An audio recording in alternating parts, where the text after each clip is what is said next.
बिस्मिल्लाहिर्रहमानिर्रहीम। हज़रात, आज इस पर अर्ज़ करेंगे कि दम करना कैसा है और दम करवाना कैसा है, दम की शरई हैसियत क्या है, क्या ये हुज़ूर नबी अकरम सल्लल्लाहु अलैहि वसल्लम के तरीक़े के मुताबिक है या तरीक़े के ख़िलाफ़ है। तो देखिए, सबसे पहले ये बात ज़हन नशीन कर लें कि इंसान जिस्म और रूह का मजमुआ है। जैसे हमारा जिस्म बीमार होता है, ऐसे ही हमारी रूह भी बीमार होती है। यानी जिस्म की सलामती भी ज़रूरी है और रूह की सलामती भी ज़रूरी है।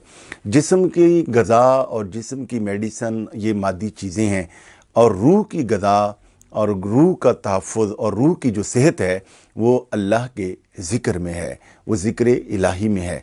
तो इसलिए यकीनी तौर पर जैसे हम बीमार होते हैं, जिस्मानी तौर पर उसका इलाज करवाते हैं, तो बाद औक़ात रूहानी बीमारियां भी होती हैं। जिन्नात शयातीन के ज़रिए बंदा बीमार होता है, नज़र बद लग जाती है, जादू हो जाता है। तो इसका हम क्या करें? इस हवाले से हम जब सुन्नत रसूल को देखते हैं, हुज़ूर नबी अकरम सल्लल्लाहु अलैहि वसल्लम की सीरत का मुताला करते हैं, हदीस मुबारका को देखते हैं, पढ़ते हैं, तो उसमें हमें पता चलता है कि इसका भी इलाज मौजूद है। तो इसका रूहानी इलाज है। वो क्या है? कुरान करीम की आयात हैं और हुज़ूर नबी अकरम सल्लल्लाहु अलैहि वसल्लम की बताई हुई जो मसनून दुआएँ हैं वो हैं, अस्माए हुस्ना है। आम तौर पर पढ़ कर किसी चीज़ को फूंक मारना, पानी को, खाने वाली चीज़ को मना किया गया है।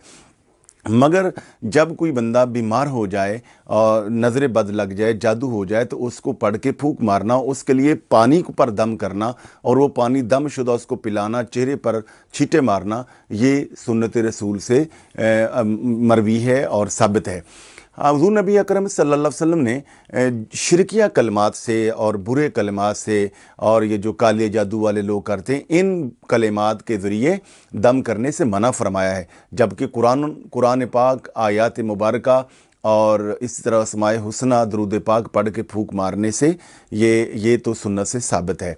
हुज़ूर नबी अकरम सल्लल्लाहु अलैहि वसल्लम जब ख़ुद बीमार हुए तो हज़रत जिब्रील अमीन आए, आकर अर्ज़ किया, या रसूलल्लाह, क्या आप बीमार हैं? आपने फरमाया नाम। तो आपने फरमाया कि मैं आपको दम कर देता हूँ। हज़रत जिब्रील अमीन ने, उसके मुस्लिम शरीफ की रवायत है, दम के अल्फाज भी मिलते हैं। तो आपने दम किया। अब हुज़ूर नबी पाक ने एक मरतबा हज़रत साद रज़ी अल्लाह तआला को दम किया। हुज़ूर के एक साहबी थे हज़रत सालबा रज़ी अल्लाह तआला, उन्होंने अर्ज़ किया, या रसूल अल्लाह, आप मेरे लिए दुआ फरमाएं कि मुझे शहादत की मौत नसीब हो। तो रसूल पाक ने बाल मंगवाए और बाल उनकी कलाई पर बांधे और बांध कर हुज़ूर नबी पाक ने फूंक मारी और साथ फरमाया कि ऐ अल्लाह, मुशरिकीन और मुनाफिकीन से पर सालबा का खून हराम कर दे, गोया अल्लाह इनको महफूज रखे। और इसी तरह एक सहाबी रसूल थे, वो कहीं सफ़र में जा रहे, बल्कि सहाबा की पूरी जमात थी, तो एक बच्ची रो रही थी। तो उसने बताया कि हमारा जो सरदार हैं, जो ख़ानदान के बड़े हैं, उनको सांप ने डस लिया। तो एक सहाबी गए, उन्होंने सूरह फातिहा शरीफ पढ़कर उसको फूंक मारी, अल्लाह ताला ने उसको सेहत अता फरमा दी।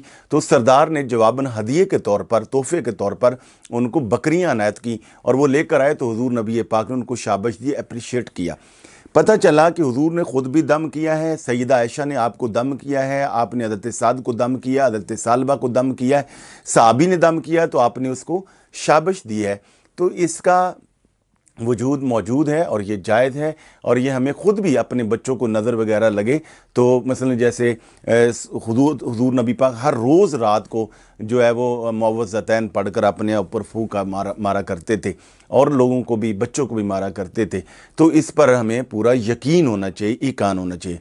और इस हवाले से मैं ये अर्ज़ करूँगा कि ये मेयार ज़रूर बनाएँ कि उलमा से दम करवाएं, किसी मुत्तबे सुन्नत से करवाएं, बुज़ुर्ग आलिम दीन से करवाएं और हर किसी के पास नहीं जाएं। बहुत सारे लोग जो वो शिरकिया कलमात इस्तेमाल करते हैं, ये जो आम आमिलीन हैं, इनसे बचना चाहिए और इस चीज़ को सिर्फ़ खिदमत खल्क़ के लिए करना चाहिए। इसको पैसे के लिए, दीगर मफादात के लिए, शोहरत और नामवरी के लिए और लोगों को पर तसल्लुत कायम करने के लिए नहीं करना चाहिए। और ये भी है कि मर्द को औरत को मर्द भी दम कर सकते हैं, मगर उसे महरम नामहरम का जो मसला है उसको याद रखना चाहिए। अगर किसी गैर महरम से दम करवाना भी पड़े तो उसके लिए पर्दे का एहतमाम ज़रूरी है कि पर्दे में दम किया जाए और बच्चों को भी दम किया जा सकता है। तो लिहाजा दम और तावीज़, इसका तसव्वुर कुरान मजीद में मौजूद है। इंशाअल्लाह अज़ीज़ हम اگلی ویڈیو میں کہ تعویذ کے حوالے سے بھی عرض کر دیں گے تعویذ کیسا ہونا چاہیے اور کیا قرآن کریم کی آیات لکھ کر ان کو پیا جا سکتا ہے۔ مگر یہ بات یاد رہے کہ قرآن مجید جو ہے وہ اصل کتاب ہدایت ہے، وہ سلیبس آف لائف ہے، اس کو وہ ذریعہ ہدایت ہے، اس کی تعلیمات کو پڑھنا چاہیے، اس کے مطابق ہمیں تعلیمات پر عمل پیدا ہونا چاہیے۔